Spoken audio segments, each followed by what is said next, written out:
बदलापूरच्या बेलवली येथील शनी मंदिराजवळ आयोजित करण्यात आलेल्या पोलिओ लसीकरण कॅम्पमध्ये मूलभूत सुविधांचा अभाव दिसून आला.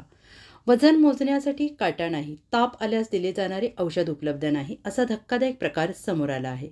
सरकार दरवर्षी बालकल्याणासाठी कोट्यवधी रुपये खर्च करत असताना प्रत्यक्षात सामान्य नागरिकांना त्याचा लाभ मिळत नसल्याचं दिसून येत आहे. या कॅम्पमध्ये अजिबात सुविधा नव्हत्या. सोमवारी झालेल्या पोलिओ लसीकरण मोहिमेत अनेक पालक आपल्या लहान बालकांना घेऊन आले होते, परंतु लसीकरणानंतर बालकांचे वजन मोजण्यासाठी आवश्यक असलेला वजन काटा नव्हता. त्यामुळे अनेक पालकांनी नाराजी व्यक्त केली. याशिवाय पोलिओ लसीकरणानंतर काही मुलांना ताप येण्याची शक्यता असते, त्यासाठी दिले जाणारे तापाचे औषध उपलब्ध नव्हते. या शिबिरात आरोग्य विभागाचा हलगर्जीपणा स्पष्टपणे दिसून आला. जेव्हा पालकांनी याबाबत उपस्थित आरोग्य कर्मचाऱ्यांना विचारलं तेव्हा त्यांनी स्टॉक नाही असं उत्तर दिलं.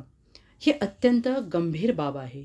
सरकार मोठ्या प्रमाणावर मोफत लसीकरण आणि मोफत आरोग्यसेवा पुरवण्याचा दावा करत असले तरी जमिनीवरील परिस्थिती काही वेगळीच असल्याचं या घटनेवरून स्पष्ट होते. पालक असलेल्या युवाशक्तीचा सरकारला सवाल. बदलापुरातील युवा पिढी सरकारला विचारत आहे की सरकार दरवर्षी बालकल्याण आणि आरोग्यावर कोट्यवधींचा निधी खर्च करते, मग गरजू लोकांना सुविधा का मिळत नाहीत? लोकप्रतिनिधींनी आणि प्रशासनाने या अशा गंभीर बाबींकडे लक्ष द्यावे अशी मागणी केली जाते आहे. कॅप्टन आशिष दामले यांनी अशा प्रकरणात हस्तक्षेप करण्याची मागणी युवकांनी केली आहे. बदलापुरातील तरुण पिढी कॅप्टन आशिष दामले यांना एक आदर्श व्यक्ती म्हणून पाहते.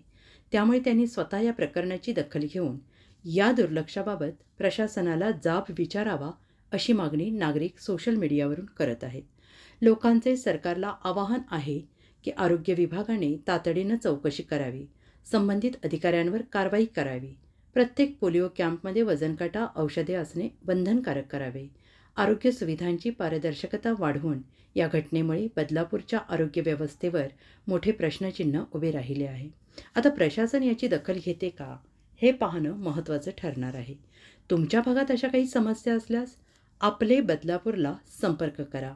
2 लाखांकडे वाटचाल करणाऱ्या आपले बदलापूर या वृत्तवाहिनीला साथ देण्यासाठी ही बातमी शेअर करा.